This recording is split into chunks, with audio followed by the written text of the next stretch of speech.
3월 22일 하나님이 주신 말씀 읽겠습니다. 로마서 4장 6절부터 8절 말씀입니다. 한 목소리로 함께 읽겠습니다. 시작. 일한 것이 없이 하나님께 의로 여기심을 받는 사람의 복에 대하여 다윗이 말한 바 불법이 사함을 받고 죄가 가려짐을 받는 사람들은 복이 있고 주께서 그 죄를 인정하지 아니하실 사람은 복이 있도다 함과 같으니라. 아멘. 사람의 가장 큰 공포는 죽음에 대한 공포입니다. 나는 그렇지 않다라고 말하는 사람도 있겠지만 사실은 모든 사람의 근원에는 죽음에 대한 공포가 있습니다. 성경이 그렇게 밝히고 있습니다. 원래 사람은 죽지 않게 창조되었습니다. 그러나 아담이 죄를 지으면서 사람은 죽게 되었고 모든 사람은 그 죄를 유전받아서 죽음의 공포 속에서 태어나고 살아갑니다. 이것이 성경이 말씀하고 있는 기본 모습이죠. 아무도 여기서 예외는 없습니다. 바벨탑을 쌓아 올리려고 했던 것도 그렇고 금송아지를 만든 것도 그렇고 모든 인간의 모든 노력과 시도는 근본적으로 바로 이 죽음의 공포를 극복하고자 하는 것입니다. 이것을 사단이 이용하죠. 사단은 인간이 인간의 육신에 집중하게 함으로써 죽음의 공포에 묶인 노예로 인간이 살아가게 만듭니다. 종교는 어떻습니까? 모든 종교는 바로 이 죽음에 대한 공포를 어떻게 해결할 것인가에 대한 고민으로부터 만들어진 것입니다. 그러나 예수님의 복음 외에는 그 어떤 종교도 인간의 죽음에 대한 공포를 해결해 주지 못하는 것이죠. 사람에게 죽음에 대한 공포가 들어오게 된 기원을 창세기에서 보겠습니다. 창세기 2장 17절입니다. 시작. 선악을 알게 하는 나무의 열매는 먹지 말라. 너가 먹는 날에는 반드시 죽으리라 하시니라. 반드시 죽는다라는 선포가 여기 떨어집니다. 선악을 알게 하는 나무의 열매를 먹으면서, 즉 인간이 스스로 주인이 되고자 하면서 그때부터 죽음이 인간에게 들어온 것입니다. 사람이 죽음에 대한 공포라는 이 근본적인 문제를 아무리 피하고자 해도 또 외면하면서 바쁘게 살고 또 무시하기도 하고 멀리 도망쳐도 결코 벗어날 수 없습니다. 순간순간 육신을 매개로 하여 여러 가지 변형된 형태로 이 죽음에 대한 공포가 우리에게 인간에게 올라옵니다. 수천억을 기부하고 역사에 남을 만한 선행을 하더라도 모든 인류 역사가 기록하고 또 기억할 만한 업적을 남긴 사람일지라도 마찬가지입니다. 마귀는 우리를 이 죽음에 대한 공포에 묶어두고 조종합니다. 인간의 노력으로 부단히 애쓰도록 만들거나 또는 열심히 종교적인 사람을 만들죠. 열심히 하나님을 외형적으로 부르짖으며 종교적이고 또 율법적인 사람으로 만들어서 죽음의 공포에서 결코 벗어나지 못하도록 합니다. 진리 안에서 자유하도록 해야 되는데 비진리 속에 가두어 버림으로써 죽음의 공포에서 벗어나지 못하도록 만드는 것입니다. 열심은 있지만 죽음의 노예가 되어 살아가게 만듭니다. 늘 불안하고 참된 평안이 없습니다. 예수님만이 이 죽음에 대한 공포에서 우리를 자유롭게 합니다. 사람이 예수님을 만나지 않는 한 그 누구도 죽음의 공포에서 해방될 수 없습니다. 인간 스스로의 노력을 내려놓고 예수님의 그 십자가의 공로를 우리가 믿음으로 받아들이는 것, 그거 외에는 다른 방법은 없다라는 것이죠.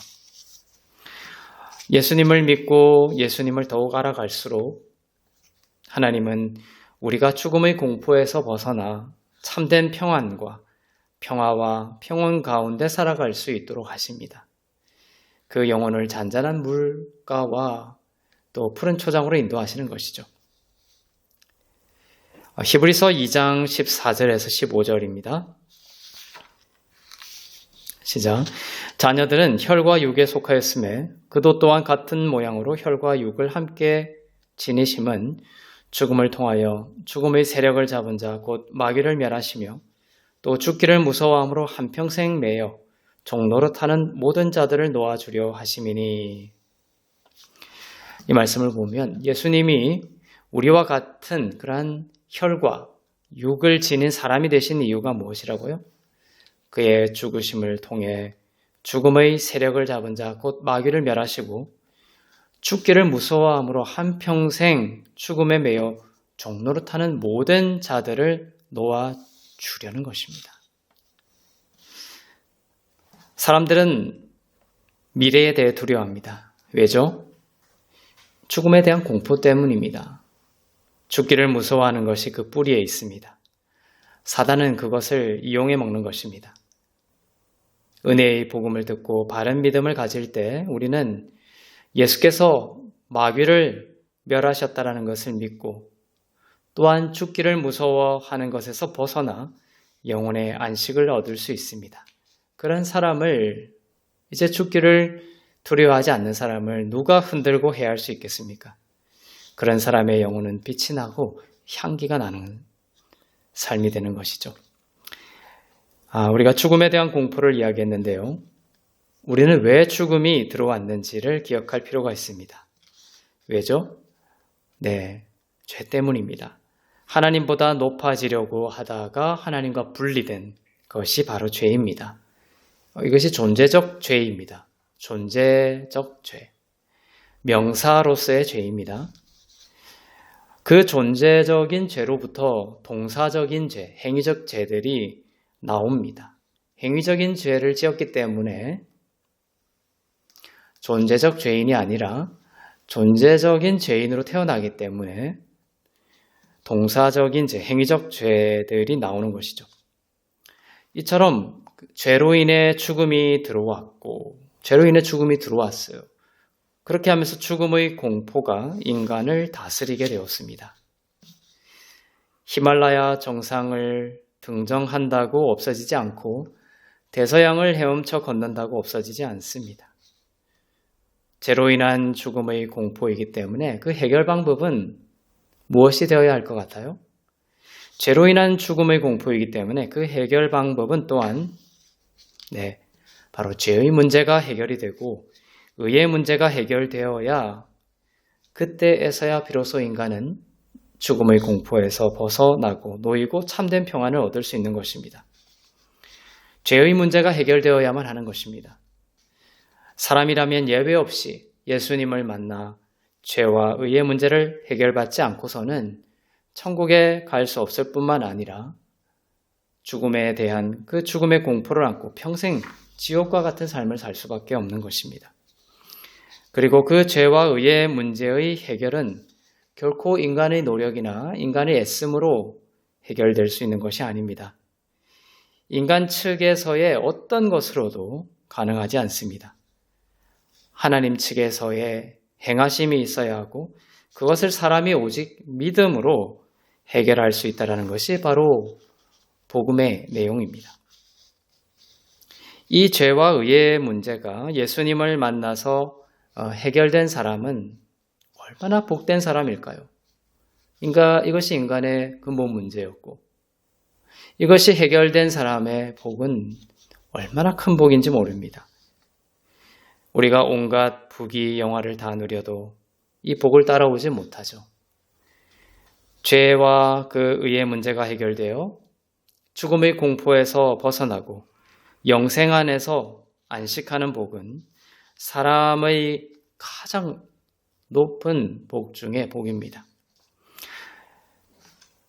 우리가 잘 알고 있는 다윗은 이 복을 일찌감치 깨달았습니다. 다윗은 전과자였습니다. 살인자였고 간음자였습니다. 다윗의 가장 큰 고통이 무엇이었을 것 같아요? 바로 죽음에 대한 공포입니다. 그 죄로 인한 형벌과 죽음에 대한 공포죠. 밤과 낮을 가리지 않고 벌건 대낮에도 갑자기 죽음의 공포에 두려워 떠는 고통을 다윗은 겪었던 것입니다. 다윗은 그래서 복음이 얼마나 귀한 것인지를 알았습니다. 예수님만이, 복음만이 자신을 이 죽음의 공포에서 벗어나게 할 수 있다는 것을 알고 다윗은 옷이 흘러내리는 줄도 모르고 춤을 추었습니다. 그 정도로 기뻐하고 감격했던 것이죠. 다윗은 신약의 정신을 가지고 살았던 구약의 인물입니다. 그는 구약의 사람이었지만 예수님을 깨달아 예수님의 복음을 통해서 죄와 의의 문제를 해결보았던 사람이었습니다. 다윗은 실제로 신약의 때가 올 것을 고대했습니다. 구약을 살았지만 신약의 정신으로 살았고 장차 그 신약의 때를 고대하며 살았던 사람이에요. 다윗은 신약이 오면 복음이 본격적으로 선포되고 그 복음을 통해 수많은 사람들이 죽음의 공포에서 벗어나게 될 것을 내다보았던 것입니다. 다윗은 우리가 살고 있는 이 신약의 때를 갈망하고 고대했었죠. 여러분들이 이 시대를 살아가는 것이 얼마나 큰 복인지 모릅니다. 이 때가 되면 선물로서의 의가 주어지고 구약에는 없었던 예수님이 오심으로써 이제는 율법과 다른 하나님의 한 의가 나타난다고 했죠. 이처럼 신약의 때가 되면 선물로서의 의가 주어지고 하나님께서 그리스도 안에 있는 자들의 죄를 더 이상 보지 않을 것이기 때문이었습니다. 그래서 그 시대를 바로 이 신약의 때를 고대했던 것입니다. 다윗이 고백한 사람의 가장 큰 복을 보겠습니다. 다윗의 고백입니다. 로마서 4장 6절부터 8절입니다. 일한 것이 없이 하나님께 의로 여기심을 받는 사람의 복에 대하여 다윗이 말한 바 불법이 사함을 받고 죄가 가려짐을 받는 사람들은 복이 있고 주께서 그 죄를 인정하지 아니하실 사람은 복이 있도다 한과 같으니라. 일을 하지 않았는데도 하나님께 의롭다라고 여기심을 받는 사람의 복에 대해서 말하고 있습니다. 또한 불법이 사함을 받고 죄가 가려짐을 받는 사람을 복이 있다라고 말하고 있습니다.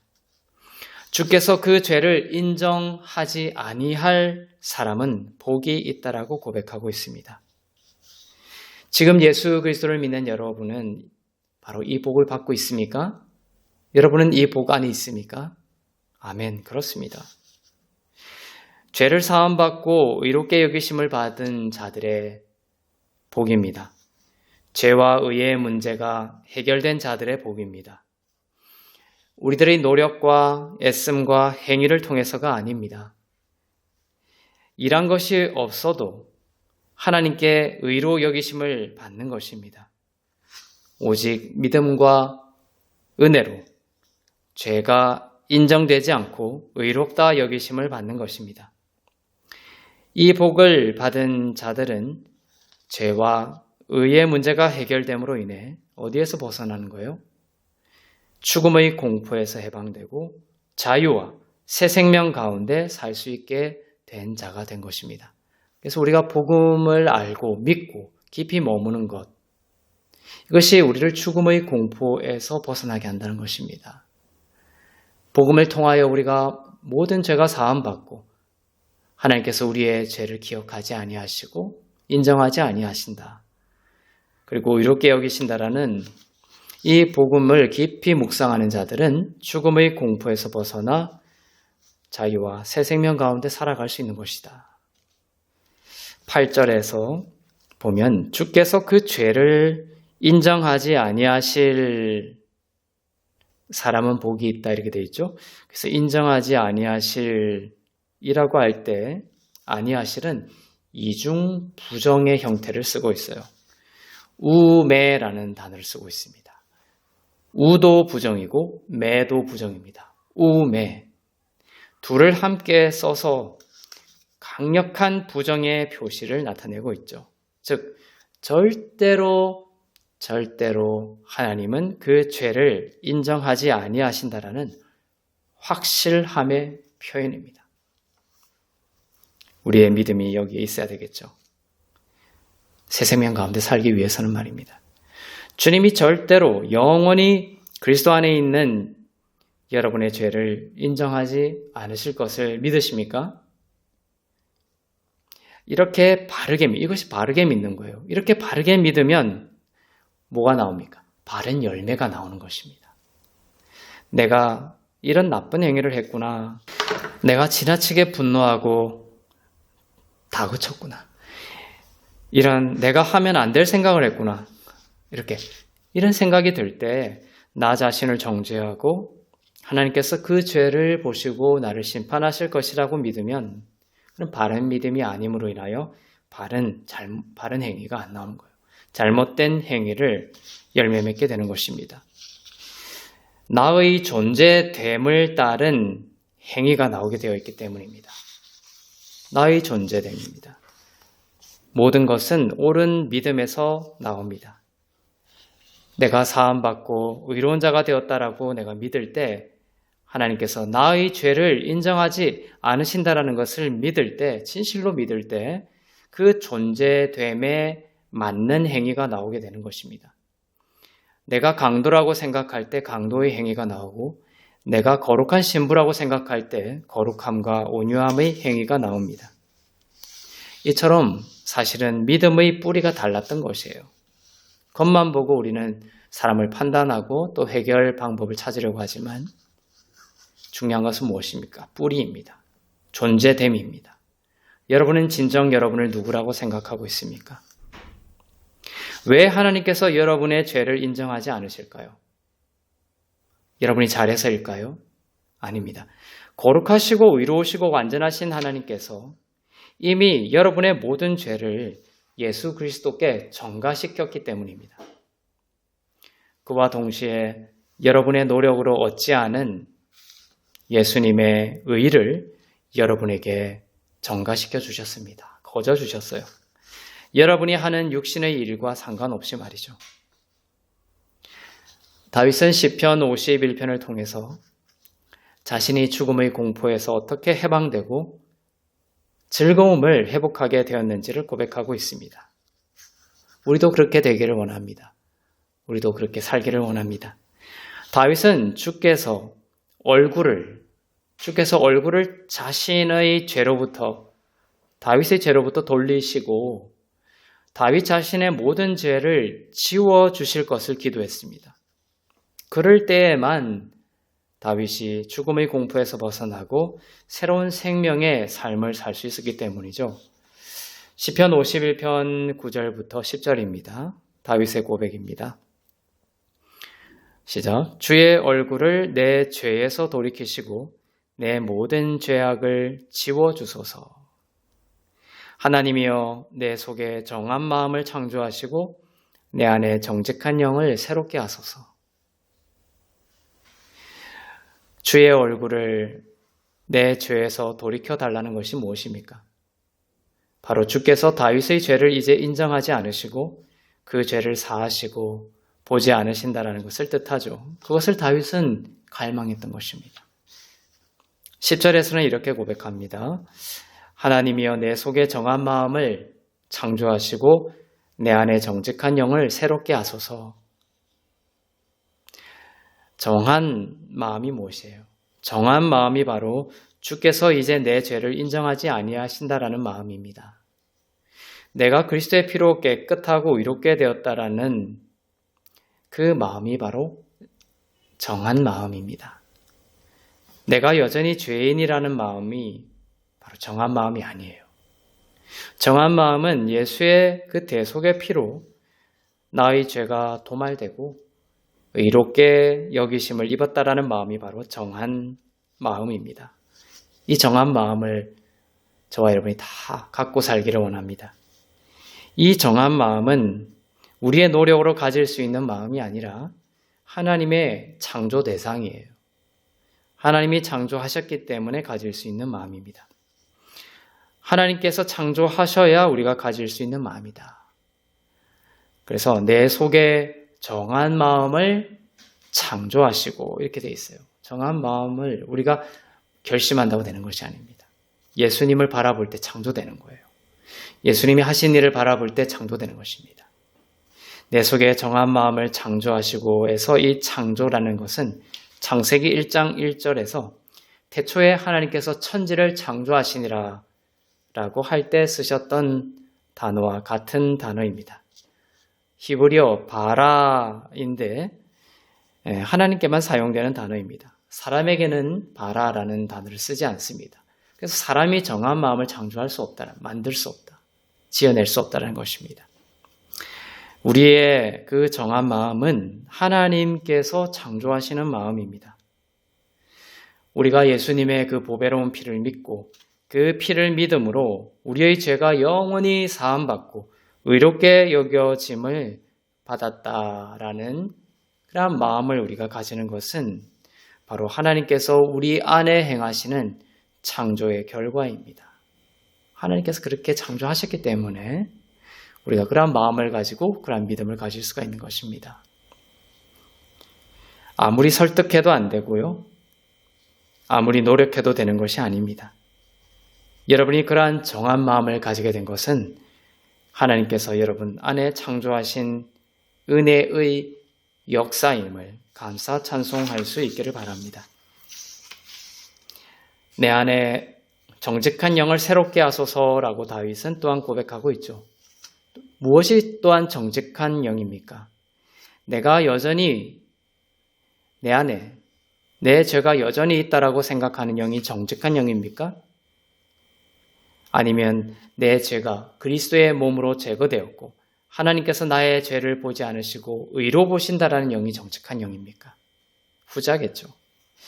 하나님께서는 우리에게 아들의 영을 허락하셨습니다. 종의 영이 아닙니다.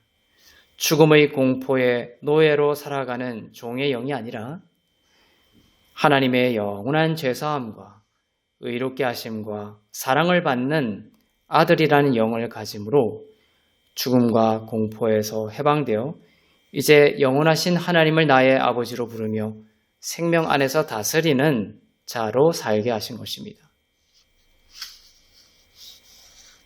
로마서 8장 15절을 보겠습니다. 시작. 너희는 다시 무서워하는 종의 영을 받지 아니하고 양자의 영을 받았으므로 우리가 아빠 아버지라고 부르짖느니라. 여러분은 다시 무서워하는 종의 영을 받지 않았습니다. 종의 영을 받지 않았습니다. 무서워하는 영이 바로 종의 영이에요. 예수를 바라보게 하면서도 계속해서 무서움과 공포를 심어주는 설교자와 가르침이 있죠. 그러나 성경은 뭐라고 말합니까? 너희는 다시 무서워하는 종의 영을 받은 자들이 아니다라는 것입니다. 양자의 영, 아들의 영을 받았습니다. 아들의 영을 받았으므로 우리가 아빠, 아버지라 하나님을 아빠라고 부르며 친근한 아빠로 부르며 즐거워할 수 있는 자가 된 것이죠. 아버지를 아빠라고 부를 수 있는 아들의 영을 받았습니다. 그래서 다시는 무서워하는 종의 영을 받지 않음으로 인하여 이제 죽음의 공포는 이제 거짓입니다. 마귀가 심어준 거짓된 마음입니다. 죽음에 대한 공포와 무서워하는 마음이 든다면 예수님의 십자가의 사랑으로 해방을 선포하고 믿으시기를 바랍니다. 죽음은 이제 여러분의 미래에 있는 것이 아니라 과거가 된 거예요. 죽음은 여러분의 미래에 있다 없다? 없습니다. 죄와 그에 따른 정죄가 끝나고 예수님의 의에 합당한 좋은 날이 주어졌다라는 마음 안에 쉴 수 있기를 바랍니다.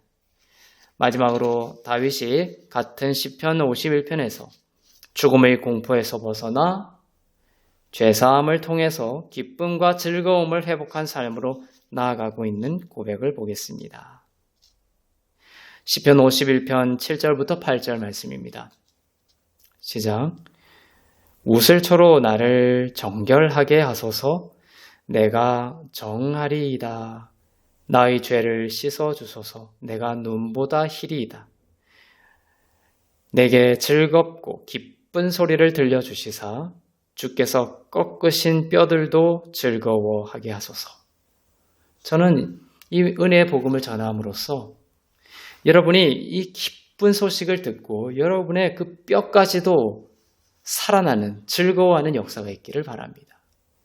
이것이 제가 목회하는 소명이에요. 상하고 부러졌던 뼈들까지도 즐거워하며 회복되는 모습입니다. 예수님으로 인해 나의 죄가 눈보다도 희어지고 정결하게 되었기 때문입니다. 이 말씀을 듣고 오늘 이 설교의 말씀, 또 매주 선포되는 은혜의 복음의 설교를 듣고 여러분 가운데 정한 마음이 창조되고 정직한 영이 새롭게 되기를 바랍니다. 나의 모든 죄가 눈보다도 희어지고 정결하게 되었다라는 마음을 가질 수 있게 되기를 바랍니다. 그리고 여러분의 뼈까지도 즐거워할 수 있기를 바랍니다. 다윗이 고백한 이 놀라운 복이 여러분 안에, 여러분 가운데 임한 것에 바로 영안이 열리기를 축복합니다. 그리고 평안과 기쁨과 즐거움을 회복하고 그것이 흘러가기를, 여러분을 통해 흘러가기를 축복합니다. 두려움을 주는 사단이 여러분을 손대지 못하고 여러분 가운데 물러가게 될 것입니다. 기도하겠습니다. 사랑하는 하나님 아버지, 죄로 인해 들어온 죽음의 공포 속에 매여 살던 우리를 예수 그리스도의 십자가로 해방하심을 감사합니다. 우리의 노력과 행위가 아니라 주님의 은혜로 죄를 사하시고 의롭다 하심을 믿게 하옵소서. 죽음을 두려워하는 종의 마음에서 벗어나 아들의 영으로 살게 하시고 참된 평안과 기쁨 가운데 주님을 바라보며 살아가게 하옵소서. 전쟁과 재난의 땅에 구원자로 임하여 주시며 질병으로 아파하는 자녀들 예수 그리스도의 보혈로 낫게 하여 주옵소서. 모든 것이 하나님의 은혜임을 고백하며 드린 예물 위에 기름 부으사 쓰이는 곳마다 복음이 전파되고 교회가 세워지고 하나님의 나라가 더욱 온전히 임하게 하옵소서. 감사드리며 이제는 우리 주 예수 그리스도의 은혜와 하나님 아버지의 사랑과 성령님의 위로 교통 새롭게 하심의 역사가 복음의 능력으로 죽음의 공포에서 벗어나 하나님을 아바 아버지로 부르며 새 생명 가운데 살기를 소망하는 주 안에서 의롭고 흠없고 거룩한 교회 가운데 선교사님들 가운데 나라와 민족들 가운데 이제부터 영원토록 충만하시기를 간절히 축원하옵나이다. 아멘.